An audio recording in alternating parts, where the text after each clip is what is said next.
শুভ সকাল বন্ধুরা, আমি প্রিয়াঙ্কা। কেমন আছো সবাই? আশা করছি সবাই খুব ভালো আছো এবং সুস্থ আছো। শিবপ্রিয়াস ডেলি লাইফস্টাইল চ্যানেলের আরও একটি নতুন ব্লগে তোমাদের সবাইকে অনেক স্বাগত আর অনেক ভালোবাসা জানিয়ে আজকের ব্লগটা এখন থেকে শুরু করছি। ঘড়িতে সময় এখন প্রায় 7:45 আর আজকে হলো মঙ্গলবার। আর গত শনিবার একটা বিপত্তারিণী পুজো হয়ে গেছে। আর আমাদের বাড়িতে না প্রতি বছরই মঙ্গলবারই বিপত্তারিণী পুজো হয়, তো সেই কারণেই আজকে আমাদের বাড়িতে বিপত্তারিণী পুজো। তো এই দিকটাতে তো সমস্ত কাজকর্ম আমার সারা হয়ে গেছে। একটা কাজ গুছিয়ে রাখলাম, কারণ ঝর্ণাদি তখনও আসেনি। তো ভাবলাম কি আজকে যেহেতু ময়দা খাওয়া, মানে ওই লুচি পরোটা এসবই খাওয়া হবে, সেই কারণে ভাবলাম কি ময়দাটা একটুখানি জড়িয়ে রাখি আর আলুটা কুটে রাখি। আলু আদা এই সমস্ত কুটে রেখে দিলাম, তাহলে হবে কি ওই দিকটাতে পুজো হয়ে গেলে পুজোর পরেই এসে আমি এদিকে রান্নাটা বসিয়ে দিতে পারবো। ওদিকে আবার পুজো গোছানোর ব্যাপারও রয়েছে। সবই তো একা হাতে, বুঝতেই পারছো। আমার শাশুড়ি মা তো এখন কিছু করতে পারে না। ওই ধরো ঝুড়িটা এগিয়ে দিল বা থালাটা এগিয়ে দিল, যেটুকুনি করছে ওইটুকুই আর কি। তো সমস্তটা একা হাতে করতে গিয়ে না আমি ভীষণ নাজেহাল হয়ে যাওয়ার মতো অবস্থা হয়ে যায়। জানোই সবাই, যাদের বাড়িতেই পুজো হয় সবাই জানো যে কতটা একটা চাপের বিষয় থাকে। তো সেই কারণে আমি সবসময় চেষ্টা করি কি যে কাজগুলো গুছিয়ে নেওয়ার, আগের থেকে গুছিয়ে নেওয়ার। এবার পুজো হয়ে যাওয়ার পরেই না তখন দেখবে খিদে পেয়ে যাবে। তখন মনে হবে কি যে না খিদে আমার তো তখন করতে হবে, তখন আমার খিদের ব্যাপারটা থাকে না, কিন্তু বাকি বাড়ির যা মানুষরা, সবার কথাই বলছি, সবারই খিদে পেয়ে যাবে। তো সেই কারণে ভাবলাম কি এগুলো গুছিয়ে রাখি, তারপর ঝর্ণা দিয়ে এসে ওই মন্দিরটা পরিষ্কার করে দিয়ে নিলেই ওইদিকে গিয়ে সমস্ত গুছিয়ে নেব। আর তোমাদের দাদাভাই আসবে 9:30 পৌনে 10টায়। ও এসে স্নান করে তারপর পুজোয় বসবে। তোমাদের দাদাভাই পুজো করবে।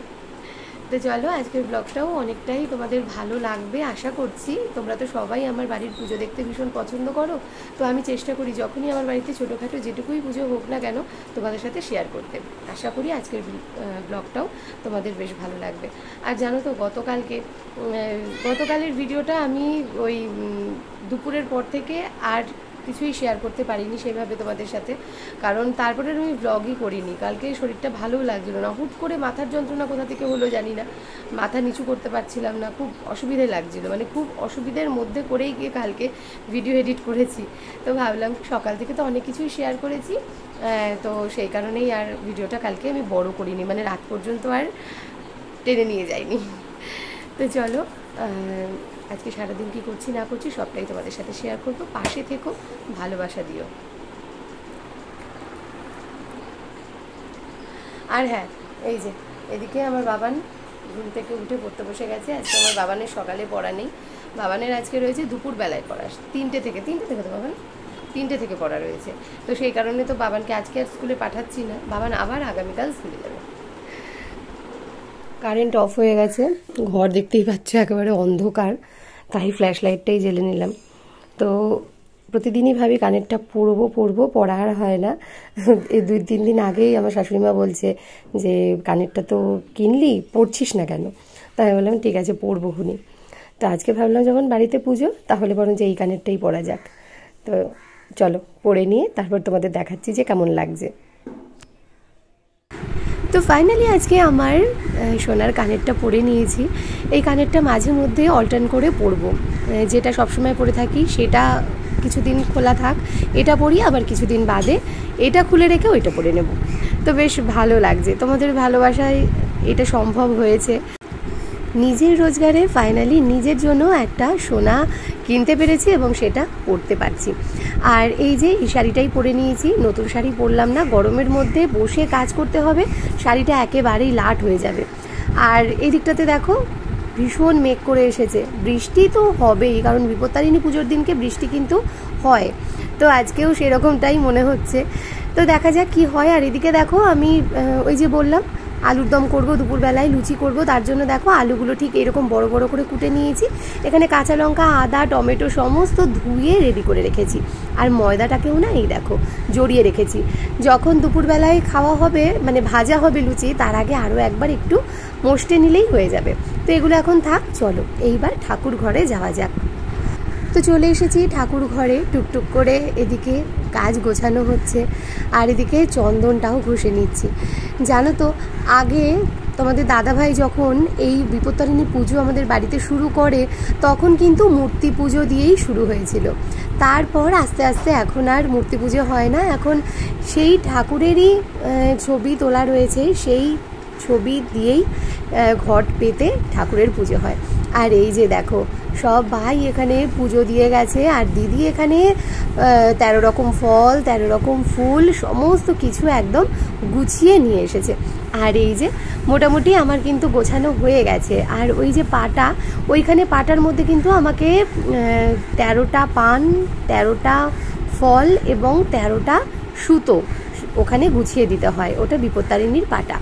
তো সেটাও করব। ওদিকে আমি ফল বানিয়ে নিচ্ছি, দিদিকে বললাম দিদি আমাকে একটু ভিডিওটা করে দাও। তো দিদি এদিকে আমাকে ভিডিও করে দিচ্ছে। জানো তো সবসময় স্ট্যান্ড নিয়ে যে ভিডিও হয় তেমনটা না, কেউ করে দিলে বেশ ভালো হয়। কঠিন কাজটা দিদিকে দিয়েছি, আমার কাছে কঠিন, আমার কঠিন কাজটা তোমাকে দিয়েছি। তরমুজ কাটা আমার কাছে হলো কঠিন কাজ, ডালিম আর তরমুজ। না আমিও পারি, কিন্তু খুব ভালো হবে না। আর ওই যে তোমাকে দেখেছি তো, মানে ঘোড়া দেখলে খোড়া হয়ে গেছি তো।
পরের বার থেকে নিয়ে আসবা। এদিকে তোমাদের দাদাভাইয়েরও কাছ থেকে এসে স্নান সারা হয়ে গেছে, আর আমারও পুরো পুজো গোছানো একেবারে কমপ্লিট। এইবার পুজোয় বসলেই হয়। হ্যাঁ সেটাই আমি বলতে যাচ্ছিলাম যে সামনে দিয়ে পড়া।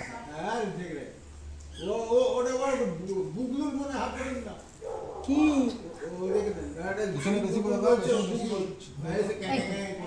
না ওইটা দিয়ে ঢাকুক, ওটা এখন নিচ্ছে না।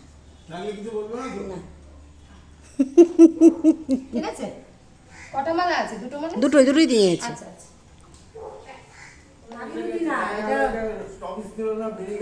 দৌড়তে দৌড়তে আসছি।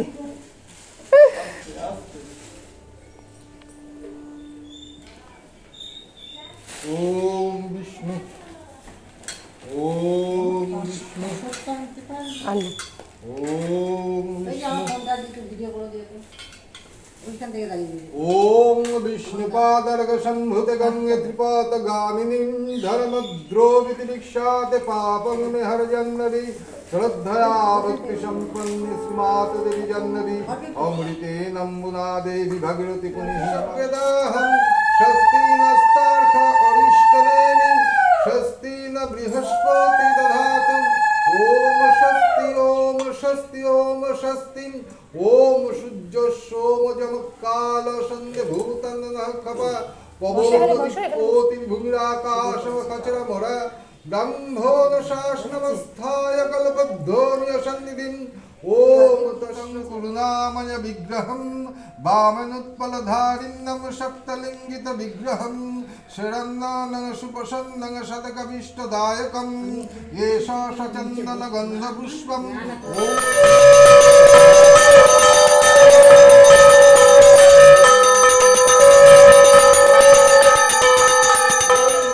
সচন্দন গন্ধপুষ্পম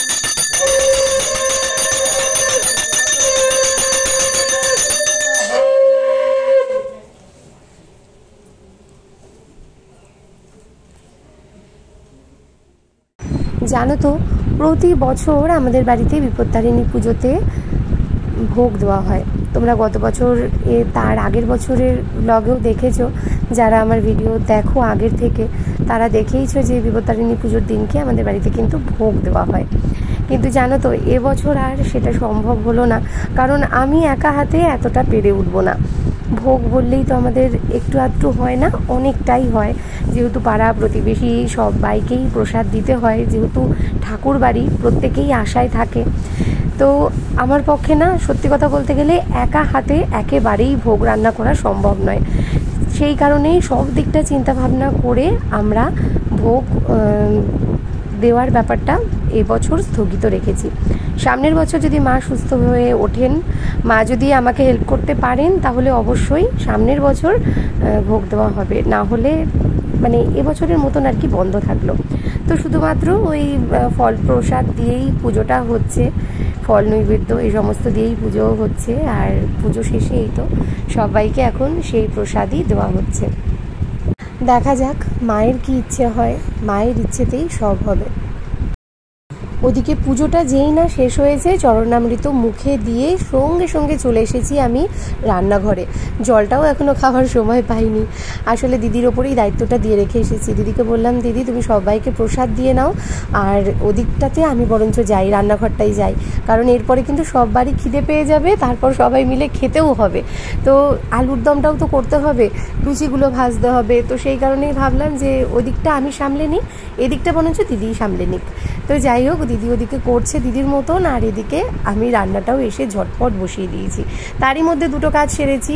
সেটা হলো বাবার জন্য ম্যাগি বানিয়ে নিয়েছি, আর বাবানের ম্যাগিটা আগেই করে খেয়ে নিয়েছিল। এদিকে একটা আমার শান্তি হয়েছে, জানো তো, বাবানটা টুকটাক কাজকর্ম পারে বলে না আমার হাতের দিকে তাকিয়ে বসে থাকে না। ও জানে যে মা ব্যস্ত রয়েছে, আমি বরঞ্চ এটা করে নিই। কিন্তু তোমাদের দাদাভাই, সে তো গ্যাসটাও জ্বালাতে পারে না। তো এটা একটা সমস্যা তোমাদের দাদাভাইয়ের, মানে ভীষণই সমস্যা হয় আমি বাড়িতে না থাকলে, অথবা মানে এখন আগে যেমন মা ছিল, মানে মা সুস্থ ছিল, মা সমস্তটা করতো, তাতে আমার কোনো টেনশন থাকতো না। আর এখন জানো তো, কোথাও গিয়েও আমি এতটুকুও শান্তি পাই না যে মানুষটা কি করছে, কি খাচ্ছে, মানে এই সমস্ত আর কি। তো যাই হোক, এই দিকটাতে না আলু দমটা বসিয়ে দিচ্ছি। আর জানো তো, আলুর দমের এই আলুটা যদি প্রেশারে সেদ্ধ করে নিতাম তাহলে কিন্তু খুব তাড়াতাড়ি হয়ে যেত, কিন্তু সেই স্বাদটা আসতো না। আমি আলু একটু নুন হলুদ দিয়ে সুন্দর করে ভেজে রান্না করি, তাতে করে আলুর দমের টেস্টটা না অনেক গুণ বেড়ে যায়। হয়তো একটু সময় লাগে বেশি, কিন্তু খেতেও যে বেশি ভালো লাগে। আমার কাছে কি জানো তো, যে জিনিসটা খেতে ভালো লাগবে তার জন্য খাটনি হোক অবশ্যই করব, কিন্তু জিনিসটা যেন ভালো হয়, 5টা মানুষ খেয়ে যাতে ভালো বলে, এই লক্ষ্যটা সবসময় আমার মাথার মধ্যে থাকে। সেই কারণে ওই শর্টকাটে রান্না বিষয়টা না আমি কিন্তু খুব একটা করি না। তোমরা যারা আমার ব্লগ দেখো তারা কিন্তু প্রতিনিয়ত দেখতে পাও যে রান্নার পেছনে আমি কিন্তু একটু খাটি, একটু এফর্ট দিই, কারণ আমি চাই যে আমার প্রিয় মানুষগুলো আমার রান্না খেয়ে খারাপ না বলুক, তাদের যাতে ভালো লাগে, এটাই আমার কাছে মানে সব থেকে বেশি চাওয়া। তো যাই হোক, আলুগুলো দেখো বেশ সুন্দর লাল লাল করে ভেজে ওই যে বড় বাটিটা ওটার মধ্যে তুলে রেখেছি। আর এইবার এখানে মশলা কষানোর পালা চলছে। এখানে না অনেকটা পরিমাণে আদা, কাঁচা লঙ্কা বেটে সেটার সাথে জিরের গুঁড়ো, ধনে গুঁড়ো, লঙ্কার গুঁড়ো সমস্তটা দিয়ে খুব ভালোভাবে কষিয়ে নিচ্ছি। আর একটা আমি পেস্ট করে রেখেছি, এখানে রয়েছে সাদা তিল, পোস্ত, চারমগজ, আর তার সাথে রয়েছে একটা গোটা টমেটো। সমস্তটা আলাদা করে আমি পেস্ট করে রেখে দিয়েছিলাম। দেখতেই পাচ্ছ বেশ অনেকটা কোয়ান্টিটিতে কিন্তু আমি এই পেস্টটা বানিয়ে রেখেছি। তো এইটা দিয়েও এখন খুব ভালোভাবে অনেকক্ষণ ধরে কষিয়ে নেব। আলুর দম অনেকেই অনেক রকমভাবে করে, কিন্তু আমার কাছে এই আলুর দমটাই যেন বেস্ট লাগে। তো আমি কিন্তু এইভাবেই আলুর দম করে থাকি। আর এদিকে দেখো মশলাটা কিন্তু সুন্দরভাবে আমার কষানো হয়ে গেছে। এইবার ভাজা আলুগুলো এর মধ্যে দিয়ে আরও অনেকক্ষণ বেশ ভালো করে কষিয়ে নেব। আর আমার বাড়ির ঝর্ণাদি, সে আমাদের বাড়িতে আজকে পুজো দিয়েছে। সকালবেলায় আমার বাড়িতে এসেছে, কাজ করেছে, আরও 2-1 বাড়ি কাজ করে বাড়ি গিয়ে স্নান করে আবার সেখান থেকে জিনিসপত্র নিয়ে, মানে পুজো সামগ্রী সমস্ত নিয়ে এসে পুজো করেছে। একটু প্রসাদ মুখে দিয়ে জল খেয়ে নিয়ে ব্যাস আবার ছুটেছে আরও 2 বাড়ি কাজ করতে। সেখান থেকে আবারও খানিক আগে এসেছে, এসে আমাদের ঠাকুরের বাসন কোসনগুলো সমস্ত মেজে ঘষে দিচ্ছে। আর আমি দিদিকে বলেই দিয়েছিলাম যে আজকে কিন্তু দুপুরবেলায় আমার বাড়িতে খাওয়া দাওয়া করবে। তো দিদি এসেছে এখন, ওই জন্য আরও বেশি তাড়াহুড়ো করছি, কারণ মানুষটা রায়নগর থেকে আসে, আবারও তাকে ফিরে যেতে হবে, আর ট্রেনের টাইম বলে কথা, তাকে ঠিক টাইমেই আমাকে ছেড়ে দিতে হবে। সেই কারণেই আরও একটু তাড়াহুড়ো করে কাজকর্ম করে নিচ্ছি। এই জন্য জানো তো, এই যে সকালবেলায় আমি কাজটা গুছিয়ে রেখেছিলাম, এতে আমার যে কী সুবিধা হয়েছে, আমি ঝট করে পুজো করে এসেই কিন্তু রান্নায় হাত দিতে পেরেছি, গ্যাসটা জ্বালিয়ে ফেলতে পেরেছি। আর এই যে ময়দাটা আমার কিছুটা মেখে রাখা ছিল, সেই কারণে এখন আবার খানিকটা একটুখানি মেখে নিচ্ছি, ব্যাস আমার ময়দা মাখা কিন্তু একেবারেই রেডি হয়ে যাবে। এইবার লেচি কেটে ঝটঝট একদম লুচি বেলে সবাইকে খেতে দিয়ে নেব। কড়াই থেকে আলুর দমটা নামিয়ে বড় ডেচকির মধ্যে দিয়ে এই দিকে ফুটতে দিয়েছি, আর এই দিকটাতে আমি লুচিগুলো একদিকে বেলছি আর একদিকে ভেজে নিচ্ছি। ওইদিকে দিদি, তারপর দিদির সাথে আরেক দিদি এসেছে, সেই দিদিকেও খেতে বলেছি দুপুরবেলায়। তো ওনারা তো ওইদিকে নাট মন্দিরে বসে বাবা মায়ের সাথে কথা বলছে, আরও দিদি তো আমার নাট মন্দিরের মানে ঠাকুরের কাজগুলো সম্পূর্ণ ওই দিকটাতে গুছিয়ে দিয়েছে। আমি একটু নিশ্চিন্ত হয়েছি, নাহলে এগুলো সেরে আমাকে আবার ওইগুলো করতে যেতে হতো। আর বাসনগুলো তো ঝর্ণাদি মেজেই দিয়েছে। তো যাই হোক, চলো এবারে এগুলোকে সুন্দর করে ভেজে নেওয়া যাক। সেই সকালে ঝর্ণা দিয়ে এসেছে, বাড়িতে শুধুমাত্র সেদ্ধ ভাত করেই রেখে এসেছে। সেই কারণে ভাবলাম কি যে দিদি তো এখানে খাবেই, বরঞ্চ বাড়িতে দাদার জন্য আর ছেলেটার জন্য একটু খাবার পাঠিয়ে দিই। তো এখানে আমি লুচি, সন্দেশ আর তার সাথে আলুর দম প্যাকিং করে দিলাম। আর দিদিকে বললাম তুমি এখানে খেয়ে তারপর বাড়ি যাও। তো দিদিকে আমি আগেই ছেড়ে দিয়েছি, যেহেতু ট্রেনের সময় দিদিকে মানে আটকে রাখা যাবে না। তো দিদিকে আগে ছেড়ে দিয়ে তারপর এদিকে আমি এই দিদিদের খাবার নিয়ে এসেছি। তো এদিকে মা বাবাকেও বললাম তোমরাও একসাথে খেয়ে নাও। তো বাবা বললো যে এখন খাবো না। তো মাও প্রথমে না করছিল, তারপরে বললো ঠিক আছে দিয়ে দে। সবার তো এদিকে খাওয়া দাওয়া হয়ে গেছে, তোমাদের দাদাভাই এখনও আসেনি। আর এর মধ্যে আমার আর এক সমস্যা শুরু হয়েছে, মানে যখন আমি ওই রান্নাবান্না করছিলাম তখন থেকেই এই প্রবলেমটা হচ্ছে যে প্রচণ্ড পরিমাণে মাথায় যন্ত্রণা করছে। একদম মাথার যে চাঁদির অংশটা সেইখানটাতে এত চাপ হচ্ছে, মনে হচ্ছে যেন এই অংশটা এক্ষুনি ফেটে যাবে, এত যন্ত্রণা করছে মাথা। কিচ্ছু ভালো লাগছে না, কিচ্ছু না, খালি মনে হচ্ছে কি মানে মাথার ওই জায়গাটাতে খালি জোরে জোরে বাড়ি মারি, তাহলে যদি ব্যথাটা কমে। তো এখন ওই একটাই লুচি জাস্ট মানে খেতে হবে, তাই মানে খেতে তো ইচ্ছে করছে না। ওই একটা লুচির ওপরেই একটুখানি ঝোল নিয়ে খেয়ে নিলাম, নিয়ে এই ডার্কটা খেয়ে নিচ্ছি। মানে পারছি না, কিছুতেই পারছি না, কোনোভাবেই আমার মাথাটাকে আমি কিছুতেই ঠিক রাখতে পারছি। আসলে সকাল থেকে একেবারেই উপোস, না খাওয়া, তার উপরে প্রচণ্ড কাজের চাপ, এত চাপ, টেনশন, সমস্ত কিছু মাথায় নিয়ে শেষ পর্যন্ত মাথাটা ঠিক এই অবস্থা হয়েছে। মনে হচ্ছে যেন এখন আরেকবার স্নান করি, আরেকবার চুলটা ভেজাই, মানে কি যে করবো না আমি কিছুতেই যেন বুঝতে পারছি না। খুব শরীর খারাপ লাগছে, একেবারেই ভালো লাগছে না। তো যাই হোক, চলো একটুখানি শুয়ে নিই, যেহেতু ওষুধটা খেলাম, একটু রেস্ট নিই, তারপর আসছি। এখন বাজে ঠিক দুপুর 3:30। এদিকে তোমাদের দাদাভাই চলে এসেছে। আর সত্যি কথা বলতে গেলে ওষুধটা খেয়ে 10টা মিনিট একটু শুয়েছিলাম, তারপর দেখলাম যে না, আস্তে আস্তে মাথার যন্ত্রণাটা কমছে। তবে তখন আর খাইনি, একটু গায়ালিশি করেই, মানে আবারও লুচি ভাজতে হবে সেই কারণেই তখন আর খেতে ইচ্ছে করেনি। ভাবলাম তোমাদের দাদাভাই আসুক, তারপর একসাথে খেয়ে নেব। তো এই যে আমার মা এসেছে, মা আবার তিলক কেটেছে। তিলক কেটেছে কেন মা? না আমি কাটিনি, আমি এতে গেছিলাম, দুটো একটা খেলনা ও বা সব বসে রথের মেলায় ঢুকেছিলে? ঢুকেছিলাম ফেরার পথে, মানে এখানে আসার পথে। ও ওর জন্য একটা ঝোলার মধ্যে ঝোলানো করলো না। আচ্ছা আচ্ছা। ইয়ে করেনি, খোলেনি। এখন সেরকম দোকানপাট এত তাড়াতাড়ি বসবে না সন্ধ্যের পর। তুমি একটু এনে দিও তো পুচকের জন্য। হ্যাঁ, ওই বাবানের জন্য যেরকম কিনে এনেছিল। কে এনেছিল? তুমি এনেছিলে? ওই সেরকম আর কি। এখন একটু খেলে টেলে তো, হ্যাঁ, দোলনার মধ্যে ওটা ঝুলিয়ে দিলে না চোখ হবে। চোখের উপর শোয়ালে না, এখন জানলা দিয়ে তাকায়। হ্যাঁ হ্যাঁ হ্যাঁ, মানে দৃষ্টি হচ্ছে তো আস্তে আস্তে। এই যে এই তোয়ালেটা কিনেছি আমার সোনাটার জন্য। তো এটা বেশ বড় সড়ো, জানো তো। এই দেখো, আমি সেই যে মানে এটা আমি অনলাইনে নিয়েছি, তো আমি খুলেও পর্যন্ত দেখিনি যে জিনিসটা কেমন হয়েছে। ওইভাবেই রাখা ছিল, ভেবেছিলাম বোনের বাড়ি যেদিনকে যাব সেদিনকে সোনাটাকে দেব। কিন্তু মা যখন এসেছে ভাবলাম মায়ের হাত দিয়েই পাঠিয়ে দিই, কারণ এখন বৃষ্টি বাদল হচ্ছে, কবে যে যাব তার কোনো ঠিক নেই। তো তোমরা দেখে জানিও যে কেমন হয়েছে তোয়ালেটা। আমার কিন্তু বেশ ভালো লেগেছে রঙটা। আমার রঙটা ভালো হয়েছে না? বেশ বলো, সুন্দর না মিষ্টি রঙটা? আমি দেখলাম মেয়ে হলে পিঙ্ক কালার ঠিক আছে, ছেলে যেহেতু ওই জন্য ব্লু নিয়েছি। ওর দোলনাটা যেমন নিয়েছি ব্লু কালারের। রঙটা তো আমার খুবই পছন্দ। পছন্দ? ওর তো ঘুমোচ্ছে ও, বলো মা। আমি তো দেখি ওর, হ্যাঁ ওর মধ্যে বেশ ঘুমোচ্ছে এখন। আর যেটা নিয়েছে ওই বিছানায় পাতার, ওটার মধ্যে আর ঘুমোয় না। যাই হোক, এটা নিয়ে ওকে দিয়ে দিও, আমি আবার যখন যাব তখন আবার দেখা যাবে। মায়ের পাড়াতে একজন মারা গেছে এবং তার শ্রাদ্ধের নেমন্তন্ন ছিল, সেই কারণেই মা বাড়িতে গিয়েছিল দুপুরবেলায়।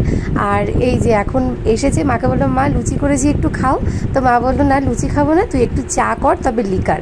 তো দেখো লিকার চা যখন করলাম, সবাই একসাথেই লিকার চাই খাচ্ছি। কালারটা কেমন হয়েছে বলো তো? দারুণ লাগছে না চাটা? একসাথে বসে চা খাবো, কেউ লিকার কেউ দুধ দিয়ে, তো সেই কারণে ভাবলাম দরকার নেই, সবার চাই একসাথেই লিকারই বানাই। তো আমিও এখানে একটু খেয়ে নিচ্ছি। মা সোনার গল্প করছে।